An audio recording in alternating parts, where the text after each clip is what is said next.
Foco na solução. Para cada perrengue no mundo corporativo, uma saída. Apresentação: Cíntia Lima.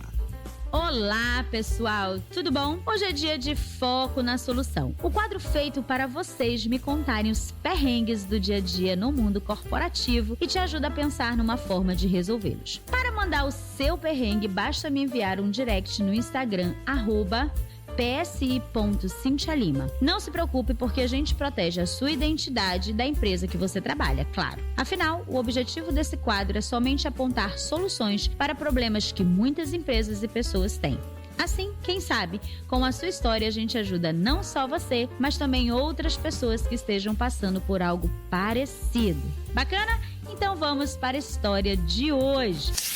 Quem mandou a história de hoje foi a Beatriz. A Beatriz é gerente de uma empresa que instala e faz a manutenção de painéis solares. Essa empresa não é uma gigante, mas tem quase 2 décadas de mercado. Emprega por volta de 30 funcionários entre o administrativo e o operacional. E essa história começa, na verdade, há 5 anos, quando a Beatriz e a mãe dela, a Nilda, receberam num sábado qualquer uma visita da Cleide, que é irmã da Nilda e, portanto, tia da Beatriz.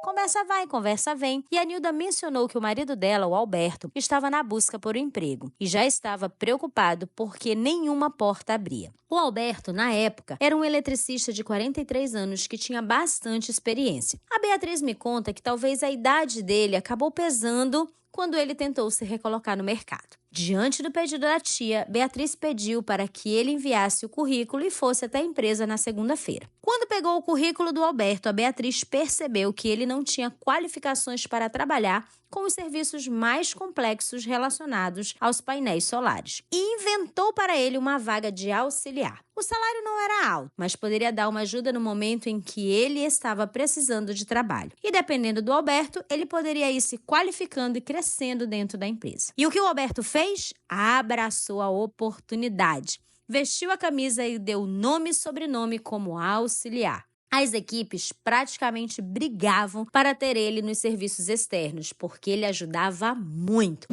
O tempo foi passando e a Beatriz, através da empresa, foi oferecendo oportunidades de qualificação para Alberto. Primeiro, uma carteira de motorista, que ele tirou rapidinho. Depois, alguns cursos mais básicos, que ele também fez. Mais qualificado, ele foi assumindo mais responsabilidades na empresa e ganhando mais. Foi bom para o Alberto e bom também para a empresa, que acabou descobrindo quase sem querer um talento.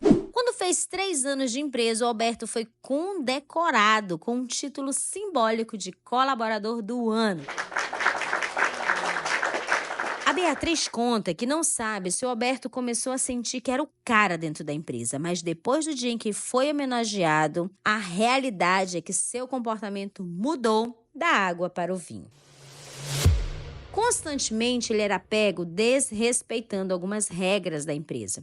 Um exemplo, no final de semana, alguns membros da equipe são escalados para um plantão de sobreaviso. Como funciona? Os colaboradores tiram um dia de folga durante a semana e no sábado ou domingo ficam em casa, mas de sobreaviso, caso seja preciso fazer alguma manutenção emergencial. Esses colaboradores podem levar para casa um dos carros da empresa. Sendo assim, caso um cliente acione a manutenção, esse colaborador usa o carro da empresa para se deslocar de casa até o cliente e realizar o serviço. Na segunda-feira, ele leva o carro de volta à empresa. É óbvio que o carro da empresa só pode ser utilizado para realizar algum trabalho, ou seja, o colaborador não tem permissão para usá-lo para fazer qualquer outra atividade que não seja relacionada ao serviço. Porém, um dia, o Alberto levou o carro para casa e o GPS do veículo apontou ele circulando por alguns lugares próximos à casa dele, num dia em que o plantão não registrou qualquer chamado.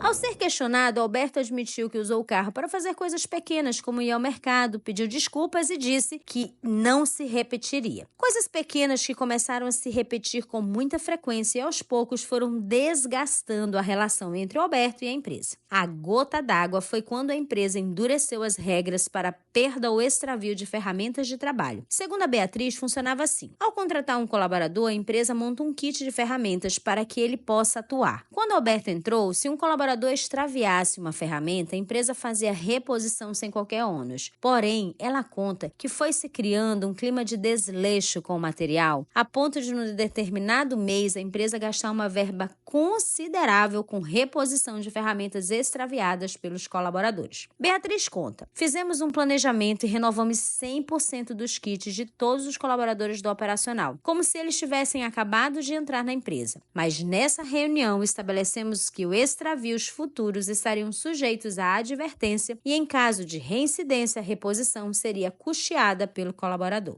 O resultado? No segundo mês, com a nova regra valendo, Alberto teve seu primeiro desconto em folha após extraviar uma ferramenta e ser advertido e reincidir na sequência.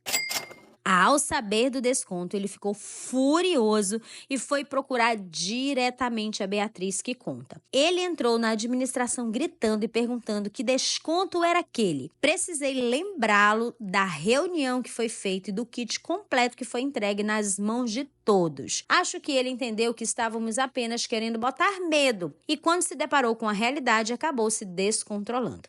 O tempo foi passando e Alberto foi gerando mais e mais problemas. Desde um descuido inexplicável no trânsito no dia a dia, passando por incidentes no atendimento ao cliente. Alguns, inclusive, reclamaram por terem sido maltratados por ele. A gota d'água veio quando a Beatriz descobriu que o Alberto nunca havia feito a matrícula em um curso de atualização que a empresa se disponibilizou a pagar. Ela conta: era importante que todos fizessem o curso. Por isso, a empresa custeou. Depois de 5 meses cobrando que ele fizesse a matrícula o quanto antes e ouvindo as mais variadas desculpas, optamos pelo desligamento.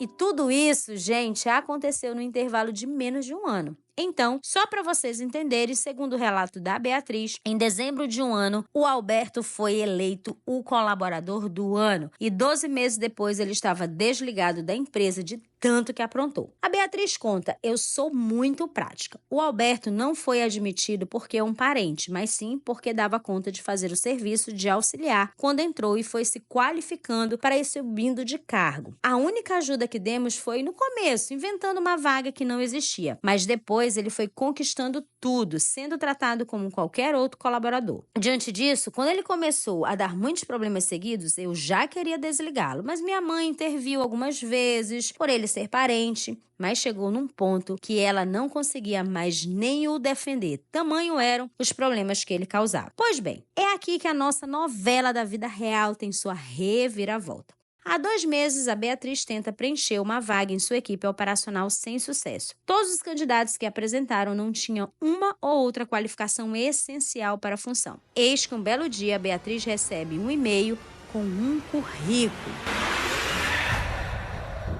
1 ano e meio após ser demitido, Alberto soube que a vaga estava aberta e enviou seu currículo. Em um longo texto pedindo desculpas por seu comportamento anterior, dizendo que estava arrependido, que gostaria de uma nova chance, mas que entenderia se a resposta fosse não. Ao abrir o currículo, Beatriz conta que ficou surpresa porque Alberto não só tinha feito aquele curso que a empresa se dispôs a pagar e ele não fez enquanto era colaborador, como também fez alguns outros complementares. Comparando aos candidatos que apareceram ao longo dos últimos meses, o currículo dele é o melhor, com sobras. Precisando preencher essa vaga para não seguir prejudicando o operacional, Beatriz está no dilema: permitir que o Alberto volte ou não. Calma, Beatriz, foco na solução. Beatriz, entendo perfeitamente a situação delicada em que você se encontra. Lidar com a possibilidade de reintegrar o Alberto após os problemas que surgiram no passado não é fácil, especialmente considerando o impacto que isso pode ter na dinâmica da equipe e na cultura da empresa. Antes de tomar qualquer decisão definitiva, seria muito produtivo ter uma conversa franca com o Alberto. Explique suas preocupações de maneira clara e objetiva, mas também esteja aberta para ouvir o que ele tem a dizer. Pergunte sobre suas experiências desde que deixou a empresa e o que o motivou a buscar uma nova oportunidade com vocês. Essa conversa pode fornecer insights valiosos sobre o quanto ele mudou e se está verdadeiramente arrependido. Além disso, se você decidir avançar com a reintegração do Alberto, é crucial estabelecer condições claras desde o início. Isso pode incluir um período de experiência onde ele terá que demonstrar seu compromisso com as políticas da empresa e seu comportamento no local de trabalho. Considere também a possibilidade de implementar um sistema de acompanhamento mais próximo durante esse período, talvez atribuindo um mentor ou supervisor para oferecer um suporte e feedback regular. Comunique-se abertamente com sua equipe sobre essa decisão. Explique os motivos por trás dela, as condições estabelecidas para o retorno do Alberto e o compromisso da empresa em manter um ambiente de trabalho positivo e profissional para todos. Isso ajudará a construir transparência e confiança dentro da equipe. Por fim, tenha um plano de contingência caso as coisas não corram conforme esperado. Isso pode envolver a continuidade do processo de recrutamento para encontrar outros candidatos qualificados ou, se necessário, tomar medidas para mitigar qualquer impacto negativo que o retorno do Alberto possa causar. Lembre-se de que esta é uma decisão importante e é fundamental pesar cuidadosamente os prós e os contras antes de seguir adiante. Mantenha o foco na solução e no bem-estar geral da empresa. Estou aqui para te apoiar no que for necessário. Mande o seu perrengue para nós no Instagram, @psi.cintialima.